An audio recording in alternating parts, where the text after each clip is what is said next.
hindsight bias is really strong. You know what I'm saying? Like hindsight bias allows you to make decisions and make calculations with the cheat codes. You know what I mean? And it's really dangerous because it sometimes, in my opinion, circumvents the decision making process. Yeah. You know, because how you refine the decision, well, we can get into it. I mean, your boys go ahead. Yeah, but how we refine the decision making process is through iterations, right? You know what I'm saying? So you got to have iterations. And so when you go and you look at things back from a historical perspective, like everything becomes clear. It's like kind of like that looking at everything with 20/20 vision in the rearview mirror. Yeah. But only because you have context of time and circumstance, you know.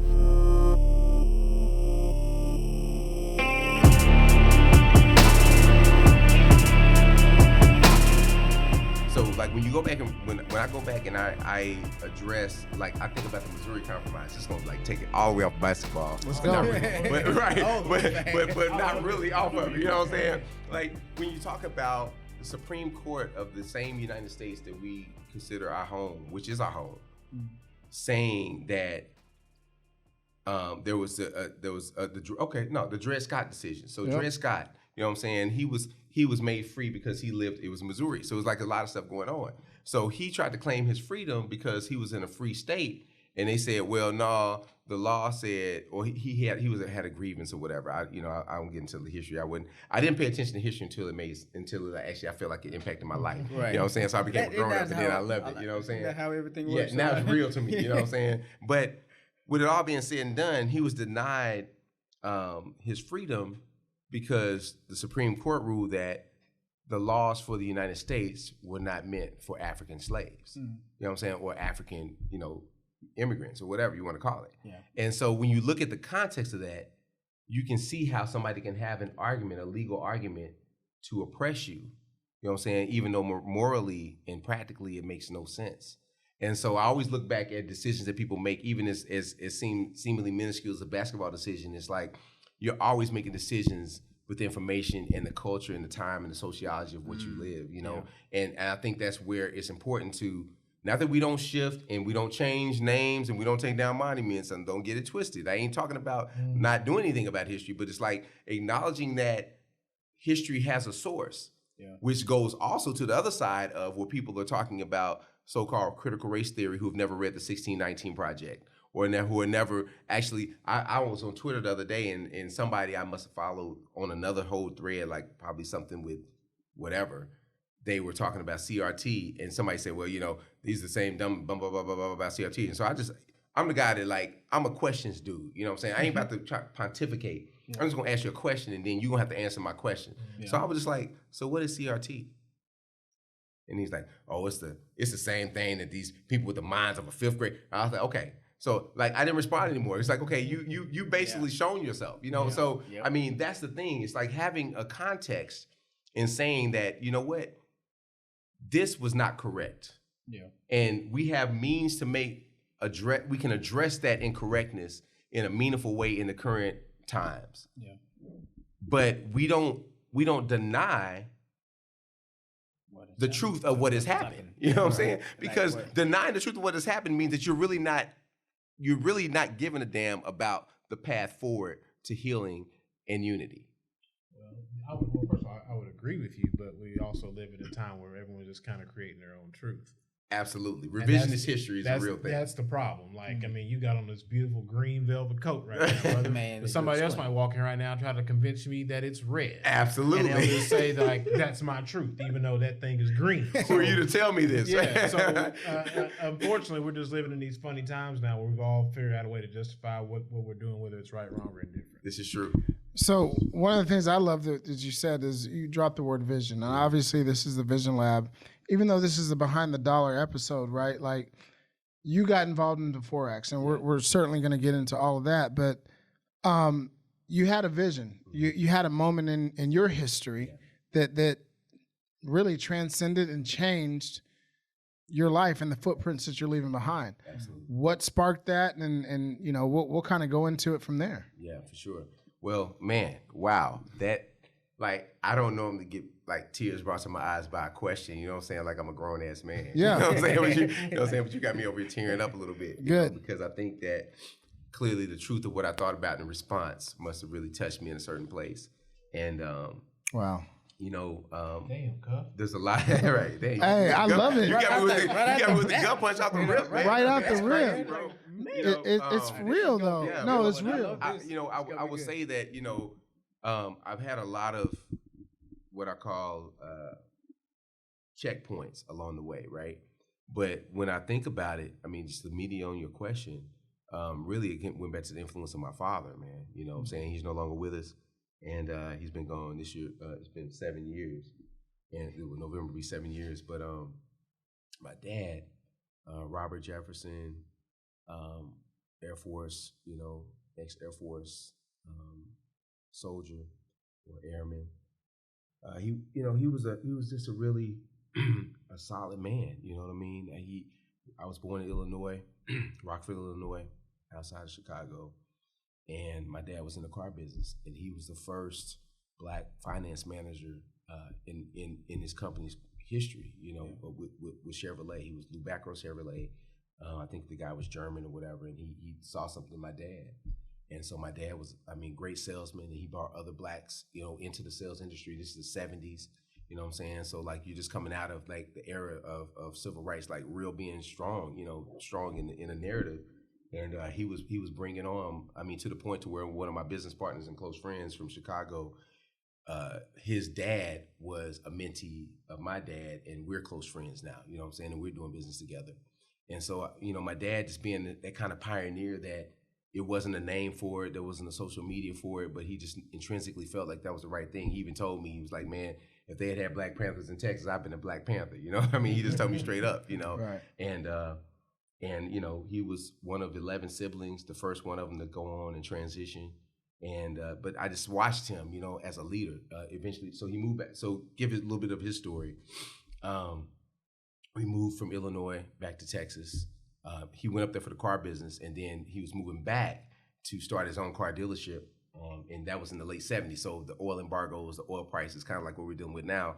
Cost of oil was so great, it was cost prohibitive to even go into that business, right? Yeah. And so so he ended up finding McDonald's business, and he was a manager, and he worked with corporate, went to Hamburger U up in Oak Brook, Illinois, did all that stuff.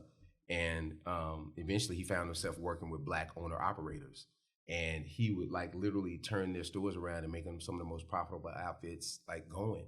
And so the recent experience that I had specifically was when he was working for a guy named Ed Benson out of Dallas. Ed had 5 stores. One was at Fair Park on Grand, right on Grand Avenue across from the fair. Yeah, exactly. Like when you hear the names, you're like, oh yeah, that's right. You know what it is, right? Nobody knew that was a Black man probably that had that store. You know what I'm saying? He had one downtown on Commerce. They had one on Ledbetter in the hood in Oak Cliff. One in Lancaster, and then he had the one that I worked at when I was in high school, which is Parkland Hospital, which is a 2-story hospital. 2-story McDonald's. That was the largest in Texas and the largest in the hospital, I think, in the world or something like that. And he had these profitable stores, and he passed away. He was actually he was going to sell one of the stores to my dad, and he ended up passing away before it happened. So my dad never realized the dream of ownership. But what I saw with my dad with these experiences, because the stores, were still in the hood, you know what I'm saying? So you have still Black employees, and you have people with fatherless situations. And I watched my dad, man, really just,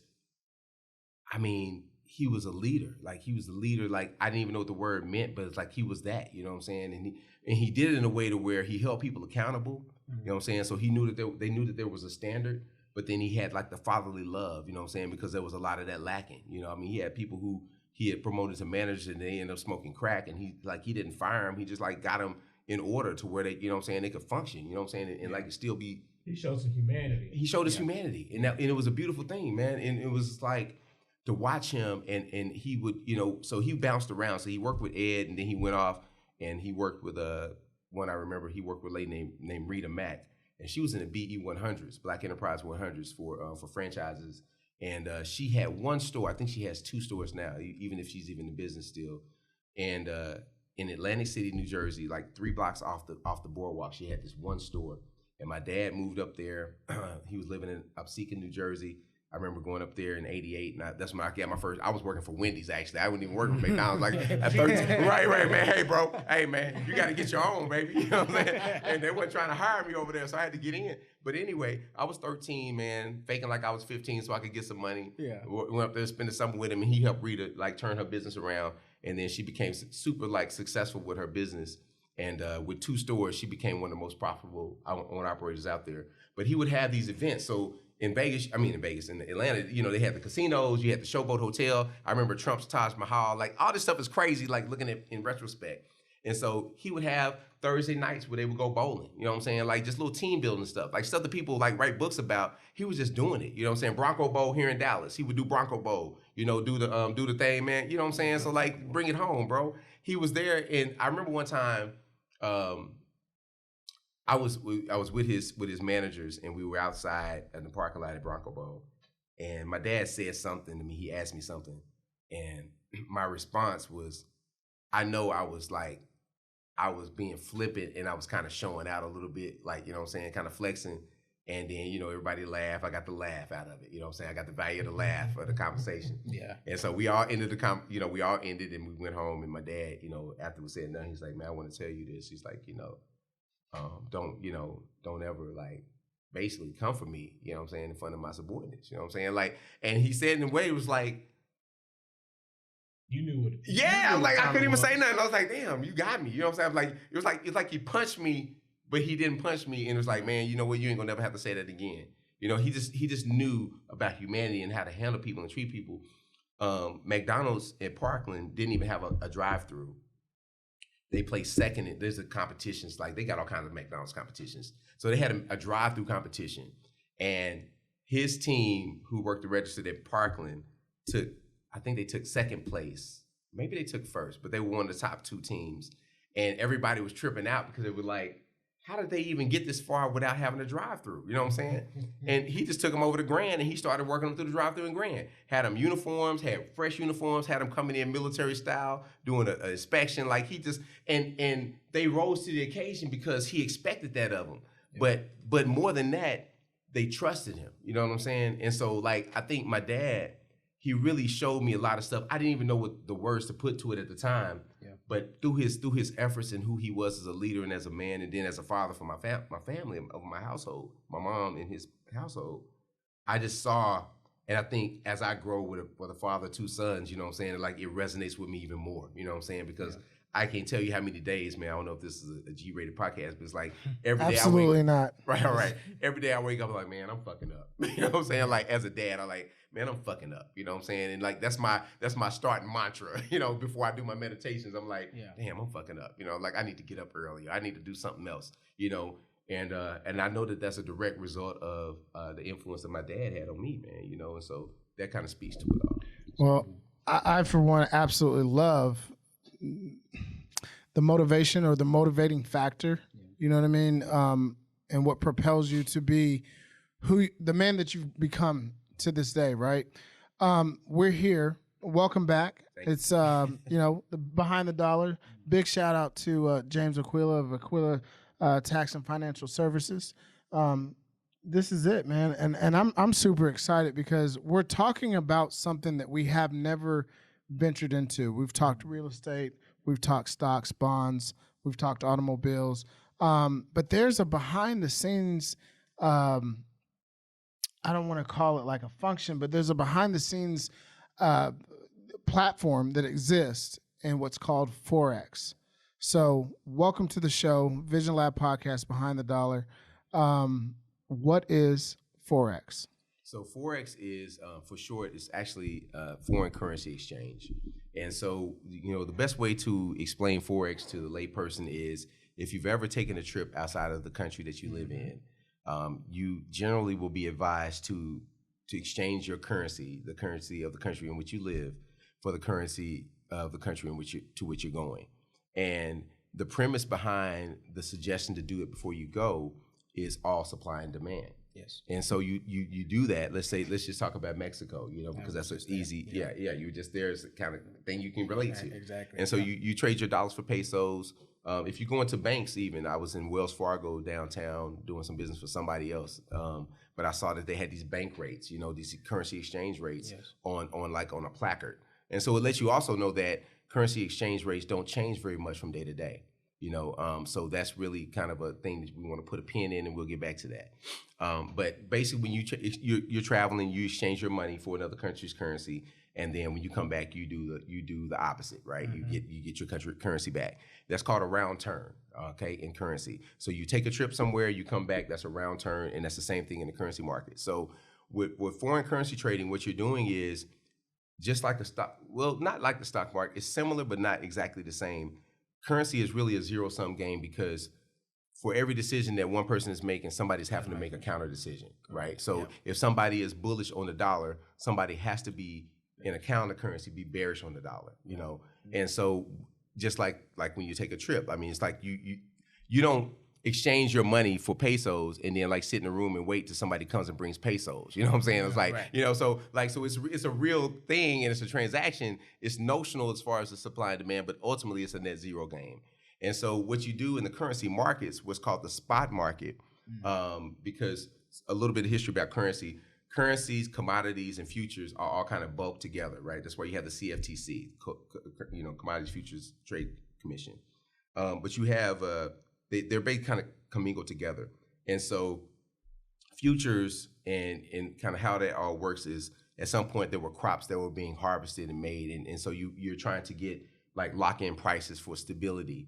And then obviously as things shift, that's where the variances in price happen, right? With supply and demand, kind of go back to trading places where they did the orange crop thing, you know what I'm saying? Where Clarence Beaks, you know what I'm saying, tried to put them up on game, right? I mean, that's it's funny, we've been around this our whole lives, but we just never really had the impetus to understand the reference points, right? I mean, we know this stuff. A matter of fact, side note, one of the things that I do that a lot of people don't know about is I did a lot of, and I need to get back into creative writing. And so I would write these bits and stuff. And so I created this bit about career day, right? And so this white dude shows up at the black school career day, and he's talking about he's a stockbroker. And so they were like, what's a stockbroker? And so he's like, well, you buy things and you sell things, and then, it's an exchange. And so he starts giving examples, and there's this one brilliant kid who he goes off into his own world, kind of like the and he imagines that he's at Big T Bazaar. You know what I'm saying? And he's like, oh yeah, I see them exchanging and they trading and they, you know what I'm saying? He's in the pit, in the pit, you know what I'm saying? He's seeing the whole conversation. Exactly. He's like, oh yeah, I totally get it. And then he goes on to be successful. And it's all you need is a reference point, you know what I'm saying, to make it relatable to you, and then you know that you can do it. And so currency is really the way to trade the variances in value of different currencies, different countries' currencies, right? So the euro will be, back in 2008, the euro was essentially twice as valuable as the dollar. Yep. And so that $1 difference, it represents 100% return on your money, depending on when you get into it, right? And so going back to the point about currency not changing very much on a daily basis, what you're trading is 1/1000th of 1% of a penny. You know what I mean? You're trading really fractional pennies. And so that's why leverage is important, because for this industry to work, you have to give the penny the buying power of maybe $1. You know what I mean? And so that's what's called leverage. And so that allows you to make a living in an exchange that actually doesn't move very much on a day-to-day basis when you go into your banks to see the currency rates, but it does give you an opportunity to make trades on the variances that happen on a micro scale. So I want to go back to what you just said, making the penny almost equal to the value of $1. Right. Dissect that, help our visionaries to understand what that actually means. Okay. So I'm gonna take it up to $1 and then just take it to $100, right? And so in currency, depending on which broker you use, there's a lot of variables. But let's say you go and just like you have a Fidelity account. I'll just use TD Ameritrade. I have a TD Ameritrade account and Thinkorswim account or whatever, and you can do currency trading with those guys. I don't personally, but you can. And so you got a TD Ameritrade Thinkorswim account with a currency function on it, and you throw $10,000 into that account. And so at some point, you want to take a trade. And so what a trade consists of on the most absolute value, like think of an atom, right? It's a pip, so a pip is a point in percentage. And so that's 1/1000th of a penny. And so if you look at the decimal point, you're about 5 figures to the right of the decimal point. About four figures to the right of the decimal point. And so now you've got a dollar where $1.37 and a dollar, as the exchange rate for, let's say, the euro and the dollar, but you've got the 152, like the tenths, the hundredths, and the thousandths place. And so the trading is happening on the tenths, hundredths, and thousandths place on this money. And so obviously you can't make a killing. You can't become a billionaire trading, a thousandth of a percentage. But what you can do is banks will offer you leverage, which is called buying power. Yeah. So now a dollar actually can represent the power of $100. And so the difference between the stock market and the currency markets from that functional standpoint is a dollar in the stock market has to go up 100% outside of leverage and outside of leveraging current assets that you have with a firm where you can do 50% leverage on your money. It has to go up 100% to turn it to $2. But if you have a dollar in the currency market that represents $100 of buying power, it only has to go up 10%. So you have to go up only a fraction of what you have to go up with in value from the stock market to the currency markets to get the same type of return on your money, if that makes sense. And which is also a reason why I believe, and this is a personal opinion, when the Dodd-Frank Act came into place after the financial crisis, there was no reason for them to regulate or to curtail the leverage in the U.S. to 1-50, but I feel like that was completely a play of the institutional equities people to saying, hey, we have competition in this multi-trillion-dollar a day business, and we need to shut it down. But now, let me ask this. So, and because I know in the U.S. it's 1-50.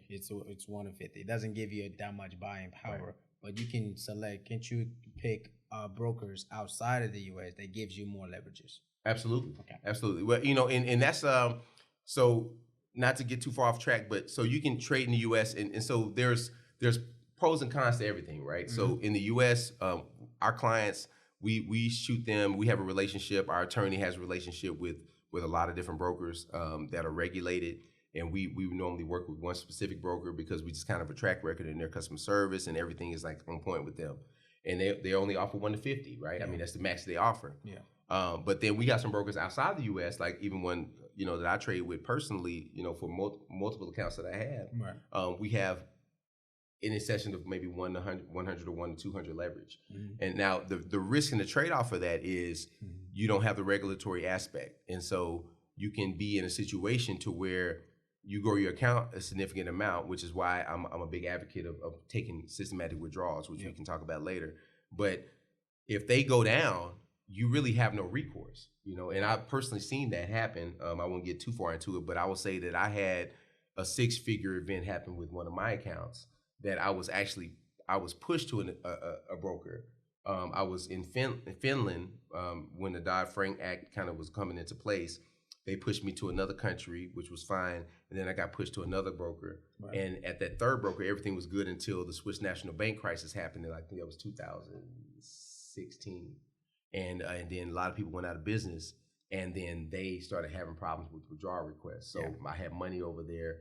And it was several $100,000 that we couldn't get out of there. You know what I'm saying? So that's the trade-off. Yeah, I'm sorry. My apologies. So the trade-off is that you get more leverage, but you get less security. You have a recourse in the U.S. and so we are vaguely familiar with this concept of forex trading, and one of my favorite terms is uncharted territory. We are officially in uncharted territory. Okay, what is leverage? Okay, leverage. Think about like a seesaw, a rock, and a stick, right? You know what I'm saying? So like you think about a seesaw, and leverage is. You got a fat kid on one side and a skinny kid on the other side, you know what I'm saying? And the fat kid got the leverage, you know what I'm saying? So like we all been on the playground, we got that big friend, you know what I'm saying? And we on the other side of the seesaws with, and like when their time come, you like, man, you trying to get that leverage, you trying to get that weight up, you know what I'm saying? So you can push them up on the thing. But they leverage to you is like, hey, bro, all I did was sit down, you went up, So that's leverage. It's the ability to move something incrementally with the same level of effort that you would normally move it, but it's multiplied times a factor that makes the impact much greater. Gotcha. Okay. Now, background. How does a guy whose dad has got a history in the restaurant business and Chevrolet, and how do you get into Forex trading? Man, you know what, brother? You're clearly well versed in it, but I'm sure, like, I'm thinking as a listener, like, how does this guy even know all this stuff? Who introduced you? How'd you get into it? How did you discover what Forex trading was? That's a great question. So, like, that's a long quick answer that I won't get. I'm gonna cut half of that off, right? And I'm just gonna get back to like 2008 when I found it. Yeah. So I used to. Before I got into finance on any professional capacity, I was always I was investing and doing things on my own. And so I used to get Kiplinger's magazine. That was one of my periodicals that I would get. And they had just all these different industries. And I remember Enron. Like, I remember looking at the oil and gas back in 1999 and seeing Enron like blowing the roof off of everybody else in the industry. And I'm like, I don't know what they're doing, but I need to find some money to get in that. Right. You know what I'm saying? Like, and I was grateful I didn't have leverage. enough money to get involved in it. But you know what I'm saying? Because 2 years later, it was a wrap. That's right. But, you know what I'm saying? But with all being said, man, I just always had an interest in a kind of an intrigue. Like, it was kind of really calling to me. You know what I mean? And I don't want to get like all spooky and certain, you know, blah blah blah blah blah. But like, it was always calling to me. Even back to West Point when I was a cadet. Like, I just knew like I wanted to be in finance. You know, and I thought it was a good path to make a lot of money. But more importantly, I thought it was a path to where I could share the knowledge of this industry with people that look like me that generally didn't have access to that knowledge. If I'm being 100. And we'll get into that story in a minute because I'll talk about the Merrill Lynch story, how I got into the industry. But Forex, how I found it was I was moving back to Texas. This was 2008. I hadn't moved back. I was back here for something else. And CNBC has something called the Portfolio Challenge, right? And they've been doing it for a while. I don't know if they still do it, but I was doing it going back to 99. That's why I remember it. And so what they do is they give you a notional portfolio. Let's say it's $1 million, right? And you create your own portfolio. And so in 2008, they gave you the ability to trade foreign currency or buy currency. I still didn't know what it was, but I was like, the euro is worth twice as much as the dollar, so let me buy euro. I mean, it's like kind of conceptually, like, it makes sense, right? Right. And so I bought it in it's a notional portfolio, so it's not real money, but I bought, I don't know, say $100,000 worth in this portfolio. And I checked on it like a week later, and then it grown like to 500,000 or something. Wow. It was crazy. Yeah, it was cray. And I was like, wow. I was like, I thought I was good, but I didn't think I was that good. I know you know what I'm saying? I mean, thank you. Like, You know what I'm saying? man, How okay. about a round of applause? but you know, so I'm like, but it caught my attention, and so I went back and I looked to see what asset grew the best, because I had like ETF. I had like I was big on ETFs and iShares and stuff like that when they started, but ETF funds and things because they were low cost stuff. And so, but the Forex was what it was. And so it got my attention. FXCM, which was actually based in Plano at one point. Right for 75. Yeah. They got banned from the US because of some foolery they did.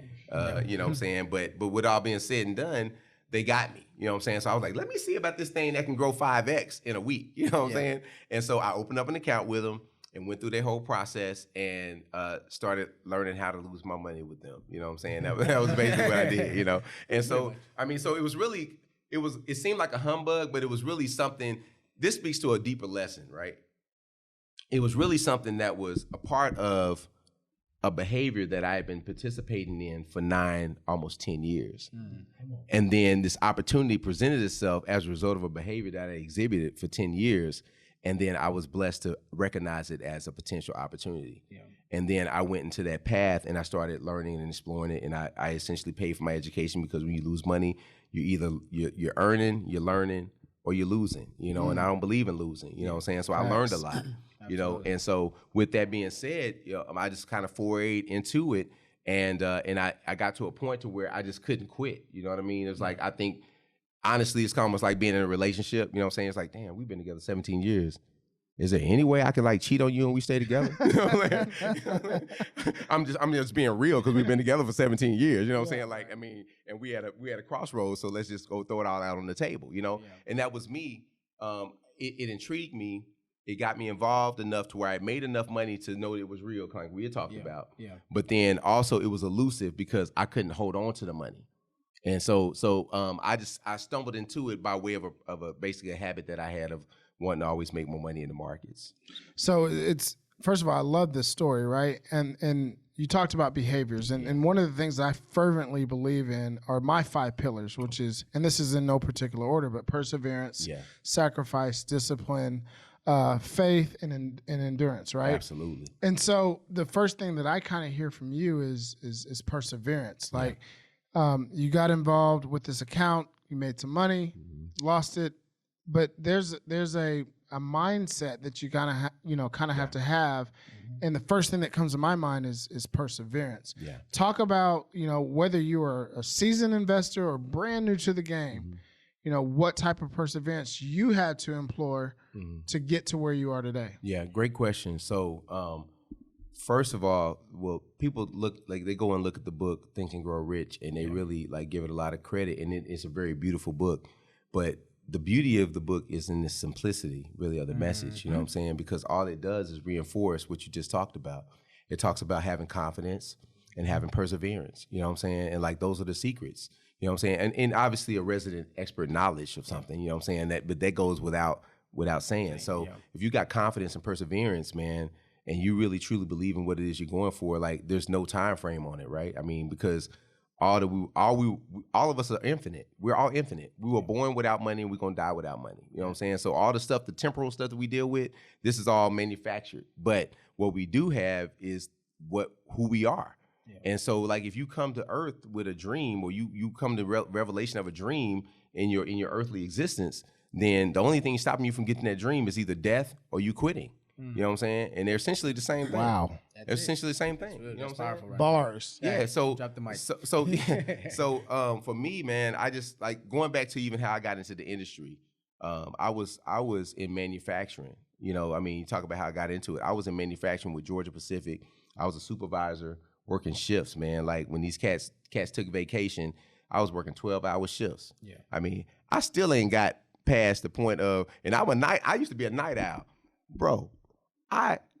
It's something about 3 o'clock in the morning, man. It's like this dude to show up, and he just beat the shit out of you. And it's man, I can't stay awake. I cannot stay awake. And for about a good 45-minute period, I'm just in this. So anyway, I went through all of that, man. But I knew that that's what I wanted. So things were going well for me. At the company I was with, I had just gotten promoted when I quit. Literally, I had just gotten promoted and I quit.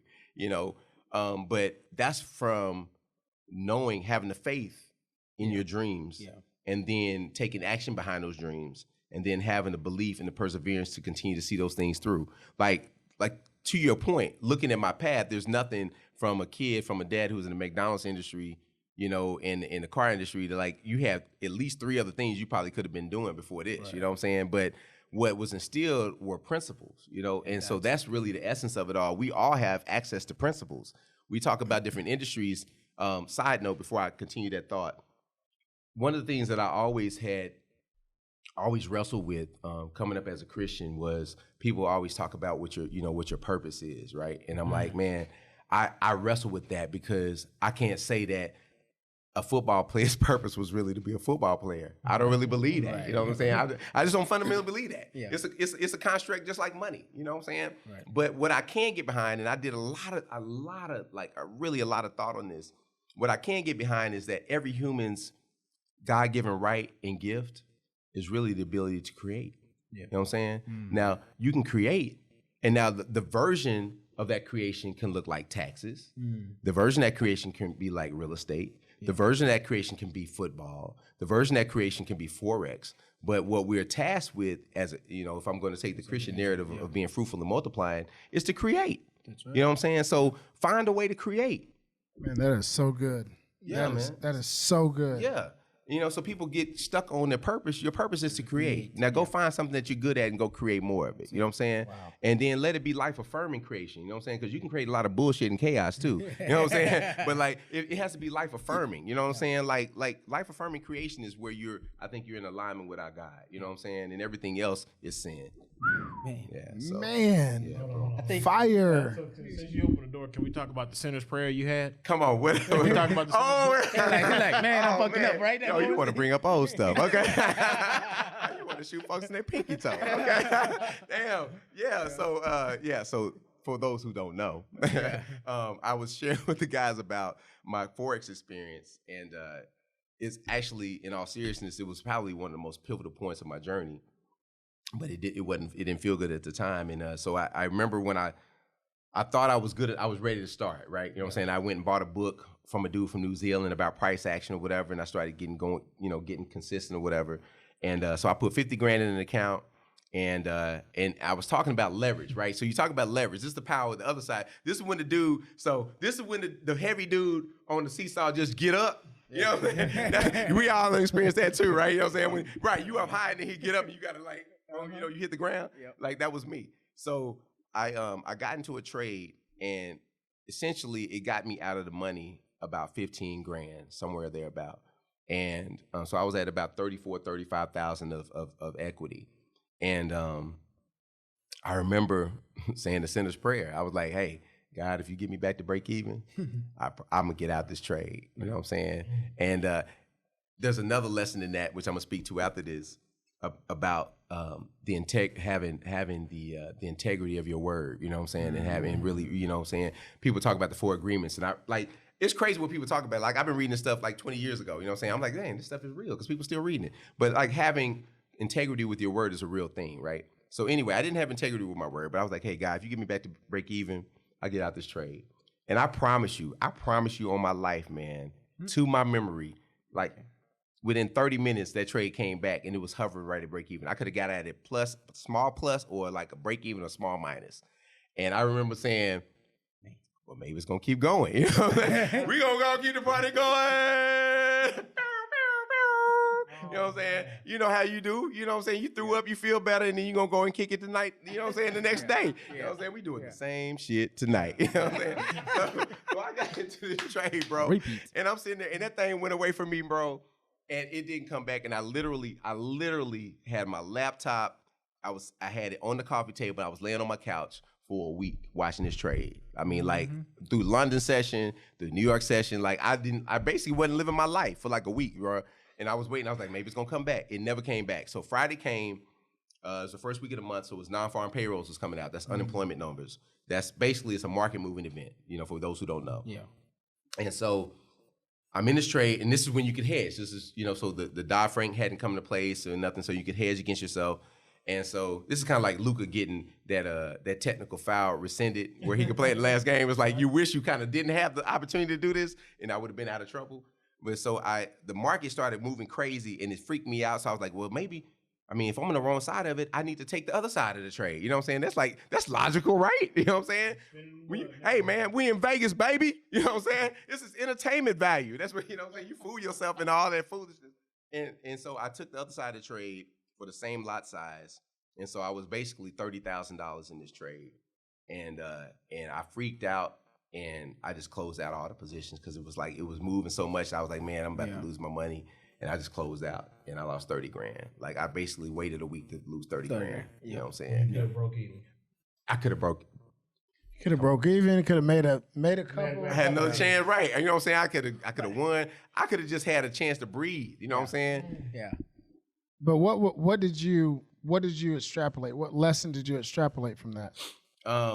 There's a lot of lessons. The first was what somebody actually told me before, and that lesson came back to me, which was, don't rush to failure. You know what I'm saying? Like, we're so wanting to win so bad that sometimes we rush the process, which I tell my traders, I tell my students, I say, if you rush the process, you don't trust the process. You know what I'm saying?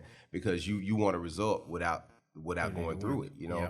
And so I would say that I didn't trust what it was, man. And so I was like, hey, I see it just what it is. It's like, anybody, I've never been in any illegal narcotics or any drug game whatsoever. So if y'all out there, I'm not your guy. Okay? It ain't me. Like, it ain't me. But it was like, the feeling of it was like, I could imagine being in the dope game. Like, I mean, you make $2,000 in 15 minutes. It's like, damn, like, this feels good. I can see the adrenaline of that. Yeah, I mean, why would you not? You know, but that's exactly what happens, though. You go back into the game, you get caught up. Yep. You know what I'm saying? And so that's the process of chasing the end game. and not really understanding what you're trying to do, Yeah. like really what the purpose is. You're chasing the money, but not the end game, like really what you say is for. And so the lesson I learned was, hey, slow down. You know what I'm saying? If I can do with this thing that, like, if I can do it to a fraction of the level that people say I can do it with. So let's say, as you know, and I was a stockbroker, so like I was blessed to have some real kind of reference points, right? For like the numbers and all this stuff, because I know what gets sold to people. You know what I'm saying? People sell 8 to 10% a year and say be happy with that, you know? Right. And that's before taxes. You know what I'm saying? So you're really at 5 or 6% a year. And that's really a secret in and of itself. Young people out there, do not get caught up in the narrative or the myth of, and this is coming from a multimillionaire, do not get caught up in the narrative of the myth of, I got time so I can take more risks. Now that sounds counterintuitive for me to say that. So Terry Ijeoma, she's here in Dallas. She's from Dallas. I think she lives in Puerto Rico now, but she's from Dallas. She has a course called Trade and Travel. And we have we didn't come from the same background, but we have some similarities and we have some similar connections. And I've watched her over time. I don't know her. I've never met her personally, but her story resonates with me. And she's a black female trader. She's a multimillionaire trader out of Dallas. And she's helped a lot of people become free. But she put a post on Instagram one day asking, like, what's the craziest piece of financial advice you ever received? And so I said that. I said, you know, you're young, so you can afford to take more risk. And she liked the post, and I'm sure she was thinking, what the fuck? You're like, you know what I'm saying? Like, of course you're supposed to, right? Because that's what you think. But what I've learned is, even in my own experience, so I'm talking from my own experience, from a person who had a mind to go into finance. As soon as I graduated from West Point, I was investing, you know what I'm saying? As soon as I had a check. And what I realize is, it doesn't matter what age you are, every risk needs to be understood and calculated. You know what I'm saying? Like, you have to have an understanding and the calculation of the risk you're taking. Otherwise, it's no different than driving 50 miles an hour on the Autobahn, which we talk about. You know what I'm saying? People think that you're taking less risk by driving slower on a highway with no speed limit. You know what I'm saying? But it's like, no, you actually putting yourself at greater risk. You know what I'm saying? So you need to find your happy medium and still go with the flow and still get where you need to go. So I say that only from the standpoint of, you can make, if you really set your life on minimizing your expenses and maybe carving out the first 10 to 15 years of your life, which you're pretty much figuring shit out anyway. You know what I'm saying? Like, avoid getting into like serious committed relationships. Like, this is what I'm telling my son. So that's probably what I'm putting on tape, so I can, like, when they get older, I can tell them, say, yeah, I was talking to you. But it's like, don't get involved. This is way off the radar. No, you're facts. Okay, bro. You're going, bro. Yeah, like, I'm for telling real. you. I'll say, hey, spend the first part of your life investing in the life that you want. You know what I'm saying? So spend the first 30 years of your life building what you want. Right. And then spend the next half of that life spending with who you want to spend it with. Yep. You know what I'm saying? But you come into fruition of who you are in that first 30, 35 years. Yes. And then you got something to bring to the table to where you can put your wife off of work for a year, or you can put her out, you can put her in a situation, or whatever the situation, whoever your spouse is, put them in a situation to where you bring in value. But then what comes with that is you expect value. You know what I'm saying? Because it's a cool story to start off broke together, and I've been there, man. Me and my first wife, we prayed over some land, man, and we built a house off of prayer, bro. Straight up. I mean, I was with Merrill Lynch, but they paid $4,000 a month, and then plus commissions, and it was right after September 11, 2001. So go figure, it was tough. You know what I'm saying? And my wife didn't work. So it was like, man, we looking at this land, and I got, I don't know, maybe $1,000 in my bank account, and we got a prayer and some land that we trying to get. And it turned into my first home that we had built custom with blueprints that my wife had created before we even got married. You know what I'm saying? I say that to say that belief and faith and perseverance, it works, you know, with a game plan. Yeah. But more importantly, man, like, that could have been a story I didn't have to tell. You know what I'm saying? Like, I could have just did that and then had something to build, like, and let it be just as, you know. So I'm just saying, like, really be intentional about your journey. You know what I'm saying? I mean, like, I think we don't have really many, like, we're not really intentional about our journey. I think in the there's a book, Outwitting the Devil, right? Okay, It talks about how, you know, most of us, we get caught up in the drift, right? and it's like the hypnotic rhythm. We're just going through the motion, and we don't have an actual a destination as far as, okay, well, why are you doing what it is that you're doing? Yeah. Say, well, I'm doing it because that's what everybody else is doing. Yeah. Say, well, there's a saying is that, you know, the 5 people that you hang around with, if they are broke, you'll be number 6. Absolutely. You know? Right. You Damn, know? they guarantee. So be very, very mindful, which is once again being meticulous about who it is that you put in your circle of friends. No doubt. So that way, because you're being, you're calculating your decisions in life, right? So I resonate with that, what you're just saying. I just had to jump in on that, but that's awesome, brother. No, I appreciate it. No, I mean it's real. So anyway, I don't want. I got too off track with it, but So it's the beauty of this show is, like, we're talking Forex and all that, but I guess we forgot to tell you before we turn the mics on, like, we don't really answer anybody. So wherever we go is wherever straight we up, go, man. straight up. I appreciate that. Yeah. So, but to bring it back to your point about that, like you say, the center prayer, it really was a turning point for me though, because I mean, I was sick, bro. I was sick. You know, I mean, I was sick in my stomach, and I didn't have a wife at the time. I had a girlfriend, but like she wasn't home. But I was like, man, God damn, I can't believe this. Like it was almost like you got caught cheating or something. You know what I'm saying? It's like she caught me, and she saw my car. And she got me on tape. It's like I can't even. The jig is up. It's over. It's over. And it was so good. Hey, it was so good. You know what I'm saying? It was so good. I just told her I love you. You know what I'm saying? You know, a lot of what we're talking about is being intentional, right? We kind of mentioned my 5 pillars that I try to live by. One of the things that I'm pulling out from your conversation is, you know, not only having a plan and sticking to it, but principles. Absolutely. Right? So let's bring it back to Forex. Yeah. What are the principles of Forex as an investor? Yeah, I would say, so the principles that I tell my students, the first 2 are what I call the 2 commandments.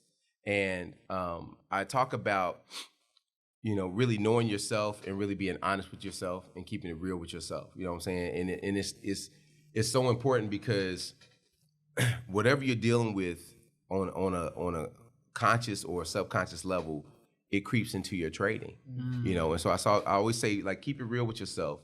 And then I always talk about, you know, like, just know why you're here. You know what I'm saying? Like, be honest with your purpose and your reasoning are for like doing this. And if it's to make all the money in the world, just so be it, but be honest with yourself. Right. But the principles that really work as a trader are being honest with yourself about what you see, not prejudging and trying to impose your will. Like, I think one of the most, I didn't study Buddhism, but like one of the most Buddhist concepts like that I take from trading is like really flow. You know what I'm saying? And like really don't try to impose your will, but really just put yourself in position to be taken where you want to go. You know, and that's a, like, all the mantras for trading are mantras for life. That is a super deep concept, and obviously, I'm starting to look into Buddhism and just to understand it. Absolutely, right? Sure.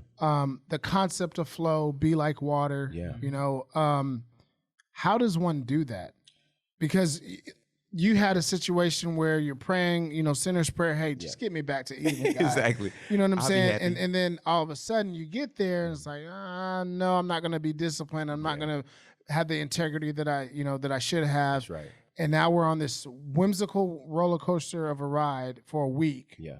And at the end of it, we lose 30 grand. Absolutely. Right. Absolutely. How do we remain disciplined in those moments and just allow it, you know, wherever it's going to take you, but still end up on top? Because I think the bottom line is people want to control the outcome. Absolutely. Absolutely. Right. And that may be the actual problem, right? Is that you want to control the outcome. That's a great point. You want to say something? Well, I was, you know, it is all about the concept of letting be like water. You know, it's because the more we try to control, the more out of control we'll become, right? Because one, when you know what you can't say purpose, but when you know that everything is working for you. Absolutely. See, I believe that we are born out of the world, not into the world. We're born out of it, right? So everything that we see, it is happening for us, right? We always have this concept of thing that everything is against, or you know, we'll turn on the news. Oh, this is happening, that is happening. Honestly, I feel that it is necessary right? Because if life doesn't have any more purpose for you, you will cease to exist. Absolutely. Well said. Well said. You will cease to Well said. exist. Yeah. Because, and the fact that you are still here, it just means that you still has a reason for you to be here. Life still needs you to be here. That's right. And therefore you gotta let go and then let the process take its turn. Right. I just remember whenever the more I was trying to control how things are turning, the more out of control I became. Yeah. So when I said, okay, all right, hey, if we're gonna make a left, I know this right? I remember the trip that I went to Mexico. I took a friend with me, and I remember we went to the beach, but I felt uncomfortable where we were at, right? So I said, hey, let's leave real quick. So we were going through this trail, only to find this this restaurant, right? So we go there. The waiter comes up. He's like, hey, where would you like to sit? I'm like, right in front of the ocean, on the beach, watching the sunset. Wow. And literally the guy says, say no more. Bring it. He went in, grabbed the whole table, brought it, and we're sitting here. We're sitting on this beach, and we're watching the sunset. And I'm thinking to myself, say, what if I didn't feel uncomfortable where we were before? What this scene would have happened. Absolutely. And I told her, I was like, listen, I feel that we were always supposed to have experienced this part right here. Yeah, no doubt. Everything else that happened so that this can become a reality for that moment, right? Yeah. And so when we let go and we just we allow life to take us where it needs to, because like I said before, the fact that we're still here means that life still has a reason for us to be here. I'm with you. Let it be. So. I'm with you, brother. No, so it's perseverance and faith, right? So you got to have faith that your outcome is going to be good for you, and then persevering through that process. I would also say that it also, in a practical sense, you have to have something that you can truly get your hands around that you believe is a viable thing. You know what I'm saying? Because it's like you can have faith in something, but if you have faith in something that's not viable, because I know somebody may try to come against me and just say, because faith is like it, okay. But but you have faith in something that's viable, you can expand it. If you have faith in something that's dying or not viable, your faith actually drives it to death. You know what I'm saying? So I'm gonna look at that from a standpoint of scalability for a business, so that the naysayers don't like really beat me up too much. Not that I give a damn, but just so that we ain't got a bunch of people out here who hating on something that they don't even know nothing about. But if you got a business that you operate and you're at, let's say, you're losing 10%, on your margins, whatever. So you're netting really a negative 10% return on your business.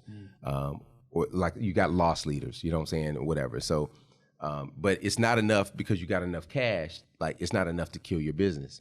And so you're like, oh man, I'm negative 10. I'll make that up by opening up another store. And so you'll take the same concept that you have that's getting you negative $10 and you'll multiply that, you know what I'm saying, up until the point to where you'll have negative $20 or $100, And so bottom line is, with faith, you can scale a poor concept. You know what I'm saying? You scale a poor concept into the ground until it's no more. Or you can scale a concept that works. And so with faith and perseverance, you have to have something that you believe can work. And so the reason I felt it could work is because, first of all, it's been something that's been in play for a long time. Since the 1970s, the Forex market has been in existence. It just came to us in like 96 with the advent of the internet and the ability to actually have access to a disconnected node of networks, because it's a decentralized market to where people could actually participate in a retail standpoint.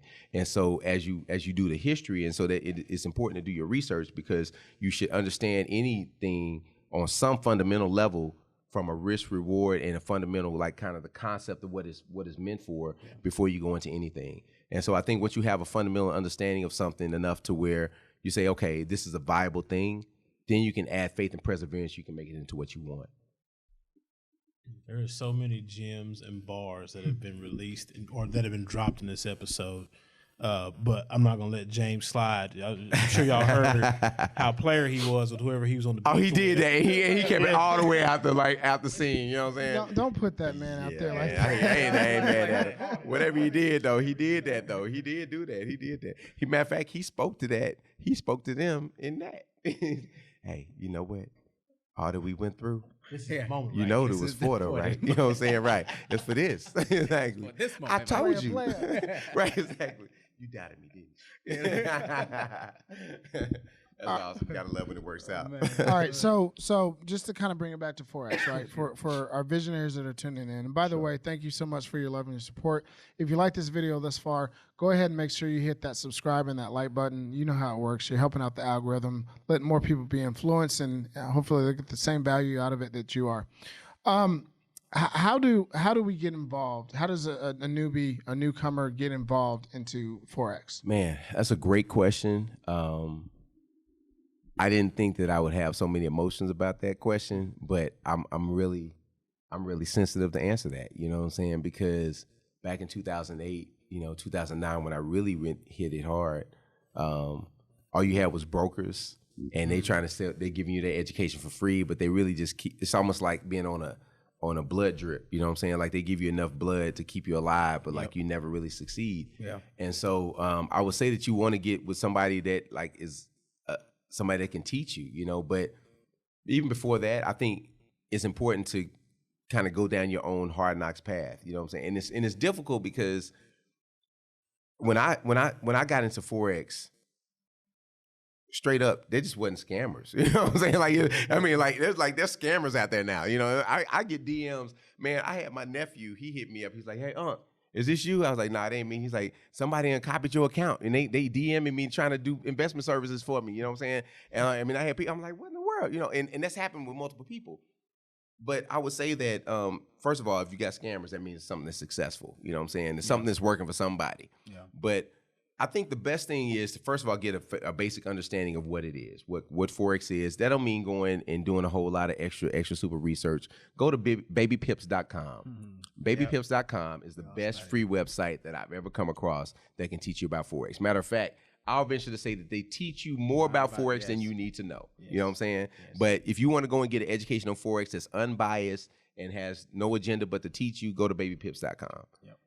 And that was at a certain point on one of my websites, I had them on my website because that's how much I believed in them. You know what I'm saying? The crazy thing is that's actually how I got started. Wow. That's crazy. Babypips.com, going through all of that videos and it makes it very, very simple for a beginner who knows absolutely nothing about the market to say, okay, it makes sense. Because the hardest thing for a lot of people is that, especially when it comes to the world of finance, is that we don't understand. One, we don't know what we don't know. Yeah. And then two, when we get thrown out there, it's like, okay, well, I don't understand all this ups and down numbers that you got, looking at, because that's not something that we've been taught, in school. Yeah. Right. No, we've always been taught to go to school, get a good education so you can get a good job. Yeah. And, what I find is that, the real value of life is control of time. Absolutely. The more somebody else has control of your time,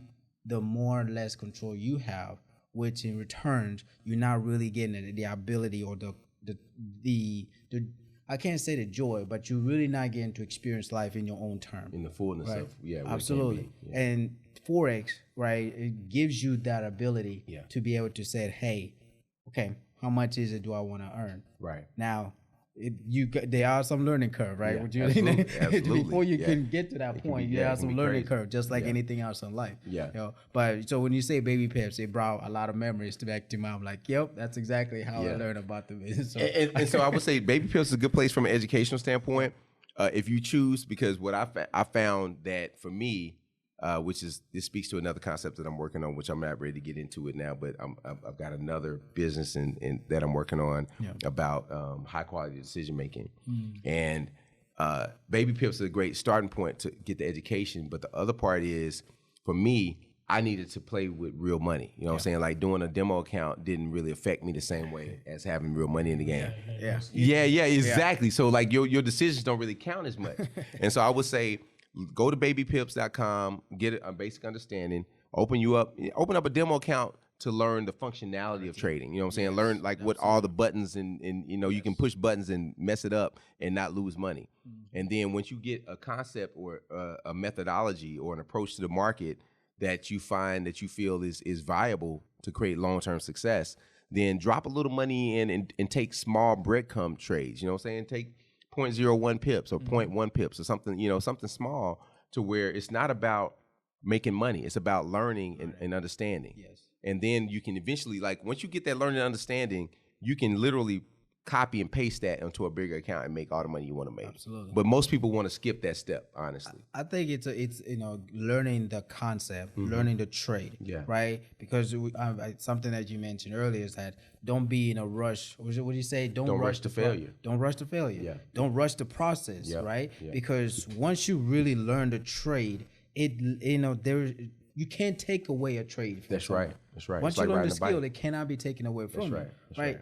To me, it's just the concept of saying you can be anywhere in the world, and you said, okay, hey, I want to make. Let's just keep it simple. I want to make $500. Okay, you get on the market because you know the skill. All you need is a phone and the internet. That's right. And then boom, you have your $500. You can grade it. And now because we have Bitcoin, literally within 10, 15 minutes, that 500 is already in your account. Absolutely. And there you go. Now you can continue with your life. Yeah, you're right. I totally agree. You're clearly doing pretty well. Yeah. But when did you know this is going to work? I mean, you've experienced all the highs and lows. And you lost 30 grand over, being stubborn. Like, when did you know for a fact, like, this is going to work and I'm not going to have to, quote unquote, be on somebody else's time clock? When my account got to 7 figures, I was like, this is working. Oh, we had 8. But I mean, no, I honestly, when I went and I sat with those gentlemen in Florida, and I was seeing the kind of failure that pisses you off, right? I got to a point to where my approach was right. I would take trades and I would go to bed, and then I wake up in the morning, and the charts, the candlesticks. So we use, candlestick charts is what I was using. The candlesticks would be up like where my take profit was. So I'll go and check my account, and my account was down. Right. And I was like, hold up. So I go back and look at my stop loss, and it hit my stop loss, and then it took off and went to my take profit. And that happens to people all the time. And so when I invested $5,000 to go to, I flew to Florida, spent a week in Orlando, Florida, and sat with these guys who taught me about the market makers and taught me about how that market maker cycle works. And I took the knowledge that I had built up over the last 3 years. So this was like 2011, it had to be 2010. 2010 it was. So it was about 2 years into trading. And these guys, Steve, and they're not even partners anymore. Steve Morrow. Steve Morrow. Yeah. And Zen Aldridge. And they do it separately now. But I flew out there and spent a week with those guys and spent, whatever I spent to learn. And they really pulled the curtain back, man. Like they were like, this is what the market maker does. This is how they operate. This is the Brinks trade. This is like when when the market lines up and do this, you can cash out. And their method made sense to me because I've been through the bumps and bruises of learning it. You know what I mean? And so for that was kind of like that last piece I needed to kind of propel myself. And so in April of that year, I think I went to their class in February, March, April. So I spent 2 months playing with it, practicing it, making sure I had it right. And then I went live. And I remember one thing I will say for myself, on top of that, I was still taking too much risk. You know what I'm saying? I still hadn't really gotten my hands around leverage. And, because I was like, well, if they give you 200, you got to use 200. You know what I'm saying? Like, you didn't have to do that. It's like, but I was like, hey, I want to use all the bullets they gave me. And I was fortunate in the sense that I had a run that was significant enough to where when I started losing money, I still had enough money. You know what I'm saying? Yeah. And because that eventually happens, you're gonna lose money. And I had one of the runs. I had a significant run to where I lost a lot of money. Yeah. But I just piled up enough to where the losses, if egotistically, I felt bad. You know what I'm saying? Because egotistically, you like when you at the casino, and you beat them over the head, and you get $200 in your pocket, and you get them back 50. You're like, man, that was my $50. You know what I'm saying? But even though you came with 25, you know what I'm saying? Right? You showed up with 25 and turned to 200 and it turned to 150. You're like, man, that was my $50. We're so greedy, right? But I would say that I knew that it worked when I implemented their methods on top of what I was doing, and I started seeing consistent success. And I could build on it from month to month. You know what I'm saying? Because that's the thing. It's like you can have a week, you can have a couple weeks, but when you start doing 6, 9 months and you can see that you're at a 75, 80, right now I'm at like a 62.5% win rate, and I make more money than I do good because it's not really about the win rate. It's really about the process. So anyway, But I learned that, okay, now this is like the most success I had ever in trading. So the first 3 years, I'd have intermittent success. And now, like, I can almost bank on it. You know what I'm saying? And I think once you start to, like, see that, okay, when I'm doing the same things and I'm getting the same results or similar results, then I've got something I can build on, and then you can scale it. You know, it's no different than having a business. Once you understand that business plan is viable, you can press it, you know. So that's what I did. I looked at, and I wouldn't even say tinkered with, but, you know, was very familiar with Forex on a very fundamental level, right? The one thing I learned was that, or I guess the one thing that I took from it was that you had to be up all night to make it work. Can you dispel any misnomers that this isn't a, you know, hey, 12 a.m. to 8 a.m. type situation? Absolutely. Thank you for that. Thank you for that. So Forex is one of those occupations to where actually probably the less time you spend at work, the more money you're going to get paid. You know what I'm saying? Like for real. Yes. Like it's not a situation where, like, I think that's one of the biggest mind hacks that you have to undertake is understanding that this is not a conventional W-2 job, right? Yeah. So it's like it pays you more to be there less, you know? Yes. And so as a trader, I remember this for myself when I was heavily leveraging myself.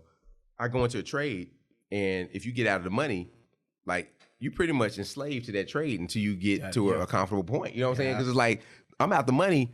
I can't walk away from this, and like I don't know what's gonna happen. You know what I'm saying? I mean, because like y'all ain't giving me no confidence it's gonna work out. And so you actually enslave yourself based on your habits. You know what I'm saying? Based on your greed, based on your lack of understanding of how it works, and based on your employee mentality. And so you think that because I put in 8 hours of work, I'm supposed to get 8 hours of pay. But the thing is, you're really looking for a certain setup or a certain strategy or approach or an opportunity. You know what I'm saying? It's a high probability setup. Once you take it, you can set it, whether it takes you an hour, 2 hours, or 15 minutes. Once you get your number, you get out. You know what I'm saying? So like you can literally get 8 hours worth of work in 15 minutes to 2 hours. You know what I'm saying? I don't care if it takes me 4 hours to get 8 hours worth of work. I still save 4 hours of my life. I would say, your point. You know, it was that concept that really got my attention, right? Because I remember the first time I made my first $1,000 in the market, it was like 15 minutes. I'm like, first of all, okay, when you don't make $1,000, that don't happen. That ain't real, right? Exactly, right? What's going on around here? It was that first time, and I was like, okay. So when you said the less you spend in the market, the more profitable you become, that hits right at home. Yeah. Because then I'm like, okay, well, if I can do this in 15 minutes. Well, imagine what 8 hours would do. Man, come on. Right. It'll drive you broke. It'll make you bankrupt. I've always heard that. Like, you know, I've heard the whole thing like, hey, set a goal for whatever. You're like, hey, today I'm going to make $1,000. And I've always heard that, okay, you make your $1,000 and shut the computer off. Absolutely. Yes. Absolutely. Why is that? Just besides the greed part, but why? I mean, because if you're just if you've mastered your process, then why not just stay on for the full 8 hours and just repeat your process? That's a great point. You have a question? You have an answer for that first? You want to say something to that? I was just gonna add what he said. You know, the less you're in the market, the more profitable you become. Because here's the thing: the setup, it's there. Once the setup is done, you now have to watch the market for the next setup. And the longer you stay in there, it's like you're trying to force the setup to happen. You're trying to create, you know, a sale when there is none. It's like, listen, we're done. Okay, this setup is complete. Now come back again tomorrow at a certain time, or you know, now it's time for you to do your analysis for the next setup. Exactly right. Right. So that's that part, at least from what you know. But no, I mean, I think you're dead on. I mean, set a target. You hit your target. Close the laptop. That's right. Keep it pushing. Because all this is about time freedom. Thank you. And we're gonna get to that.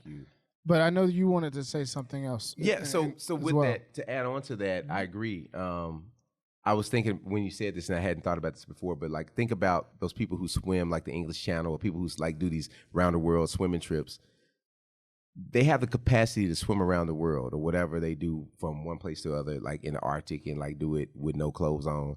And that's freaking phenomenal, right? You know what I'm saying? That ain't us. Right, it ain't us first, right? You know what I'm saying? But Forex is way easier. But I love it. but with that being said, most times, like even cats who are doing certain things, they take breaks. You know what I'm saying? They hit a base camp and they go in like they chill out and they reconstruct themselves, and then they go and show their skills again, you know? And that's the same thing with the market. The market gives you certain setups. It's a market maker cycle. Like there's a legit business cycle that's built into this business that people just don't see and know. Yeah. And it happens on multiple time frames. So I just took a trade for kicks and giggles the other day just to like see on the 5 and 15 minute time frame or the 1 and 5 or whatever, just because like I know my method works. I've done it before, but I just don't choose to be at the computer like that. I took a trade in 20 minutes. I hit my take profit. You know what I'm saying? So the same methodology is the same thing for different time frames, but it's about understanding how they look and how they present. And so what people get wrong is they go in, they find themselves actually at the right time of the market, and they get in, they make their money. But then the greed plus the employee mindset says this will always be available. It's almost like having a corporate job. Like you think that your boss is always going to pay you your paycheck. You know what I'm saying? Until that day you show up.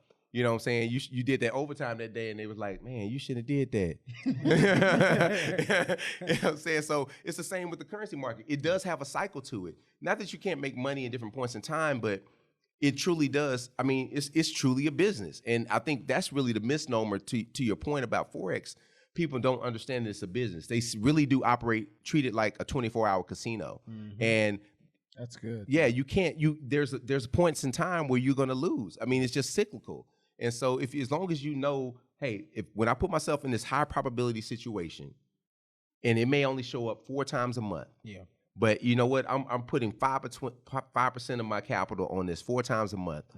I made 20, maybe more than 20, because if I scale it, I made maybe 22.5% on my money in a month. Most people aren't doing that in a year. Right. You know what I'm saying? And so it's like, if you really step back and look at the magnitude of what you're creating, you will say, okay, I don't have to do so much to get further. It goes back to the mantra what I was saying about young people taking more risk because they're young. That's stupid. Like if you don't have, there's a thing called first principles, right? And then it's called analogous thinking. And so they talk about first principles, and you take a base principle that's known and agreed upon, and then you build your argument or your logic based on the facts of that. A lot of people will take analogies, just like, you know, in religious and in different places. They will take analogies and say, well, you know what they say, you know, and then they'll just take an analogy about something, but there's no proof behind it. That's how people treat the Forex market. They treat it like, hey, this got to be like, if I work more hours on my job, I get more money. Yeah. If you work more hours in this, you tend to get less money. You know what I'm saying? Because it's not built. It's not made for that. Yeah, it's not built for that. Right. It ain't set up for that. And so the first thing you can do is change your mindset from an employee to an owner, and then start understanding it's about time leverage. That'll help you as a trader. That's big. I definitely want to get into time leverage and time freedom, because I mean, we're all we're striving for that. Right? Sure, absolutely. And I know you're a huge proponent of it, right? But before I do, I want to call this all the way down for those that are new and that are interested and still watching.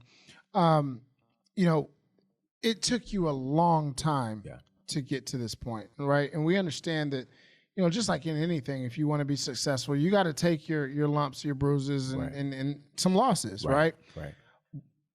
This is a little bit of a loaded question, but do your best to answer. And this is for either one of you.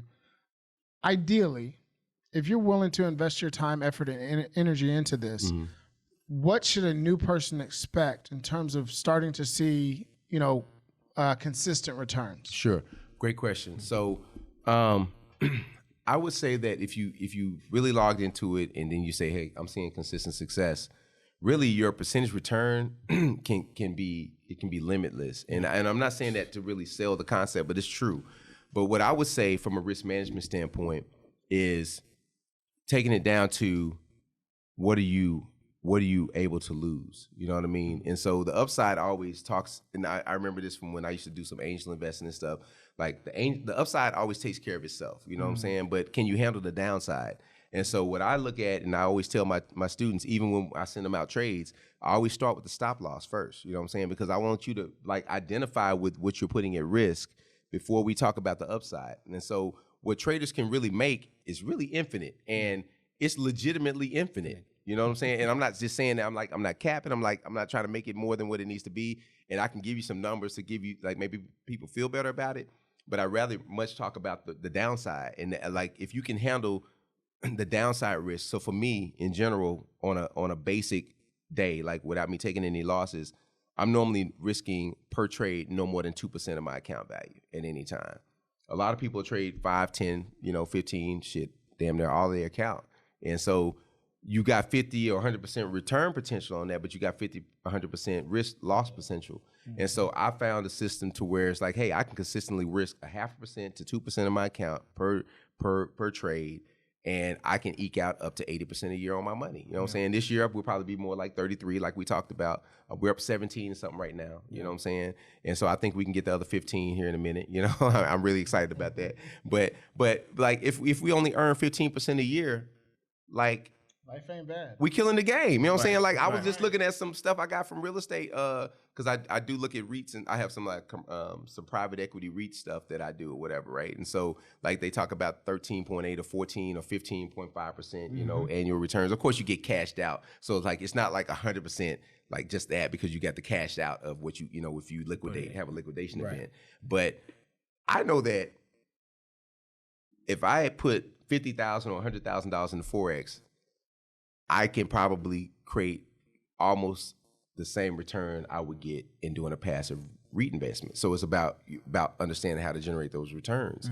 And so for me, I'm like, that's a difficult question to answer. You know what I mean? I just always talk about the downside. It's like, what amount are you willing to lose on your account to get to where you want to be? Yeah. So let me also ask this and piggyback off of that first question.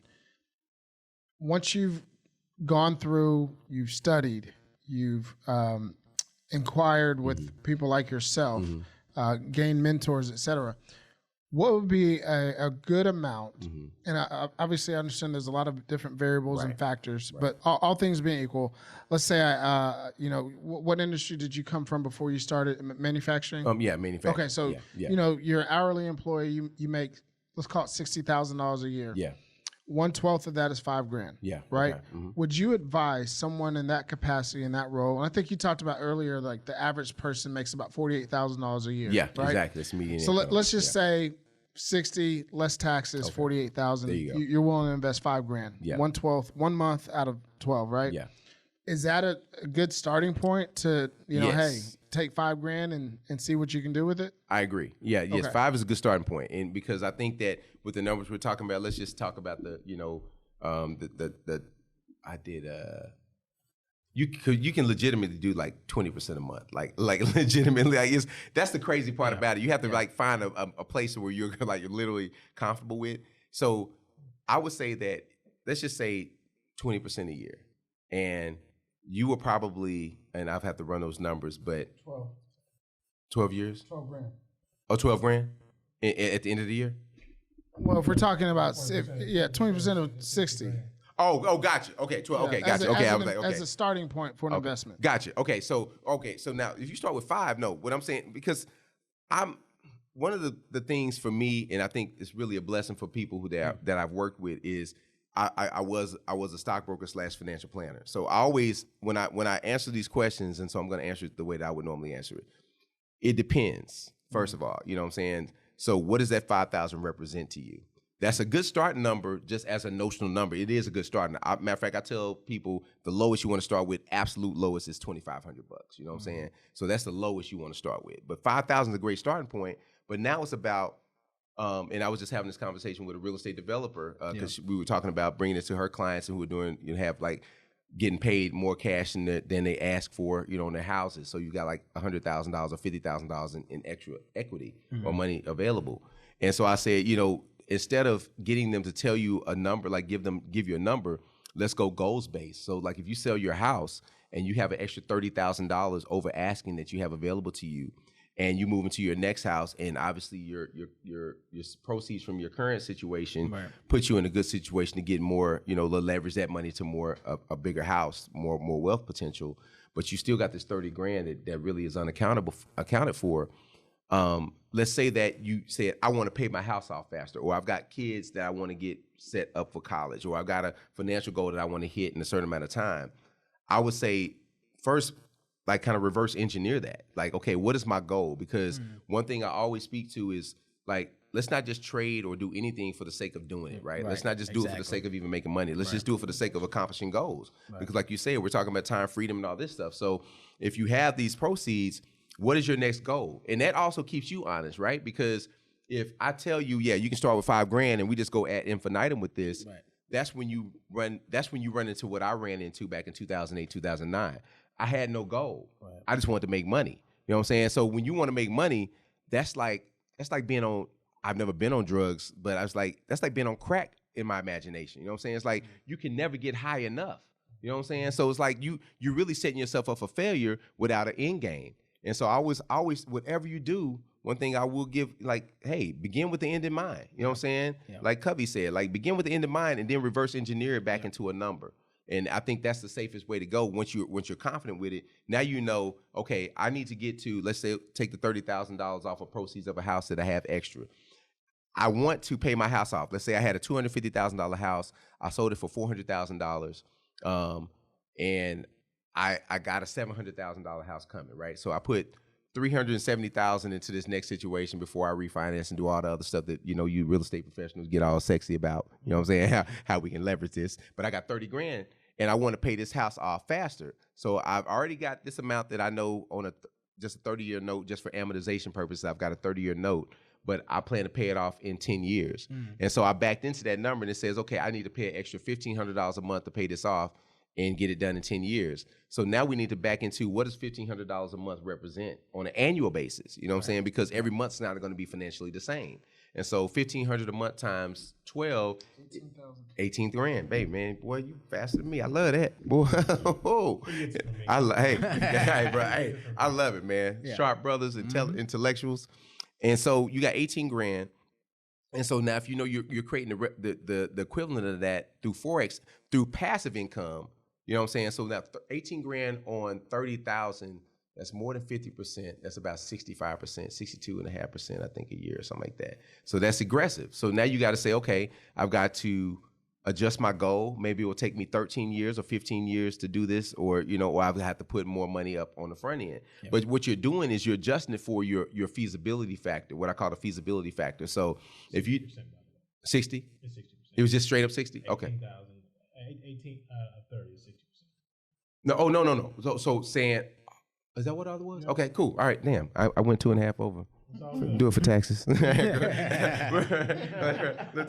Well, okay, thank you for that, brother. No problem. Man, y'all, man, I love this. I love this, bro. Hey, man, y'all can be my financial checkers all the time, man. So 60% on your money. So you're like, okay, that's not feasible for what my trading does. Right. I only make 30% a year. You know what I'm saying? So now you know that you have to either extend your goal or you have to increase the amount that you put up front. You know, but now it's a feasible thing that's built around a real plan. You know what I'm saying? So like, I'm not selling magic. I'm just saying it's magical, but you still have to have a game plan to really get where you want to go. So to answer your question, once you become proficient, you still need to create a plan for your end game and then back into it. I think that, to piggyback on it, is really having an end in mind. It's okay, why am I even doing this in the first place? Absolutely. Some people say, okay, well, I want to leave my job. Okay, well, what does that look like?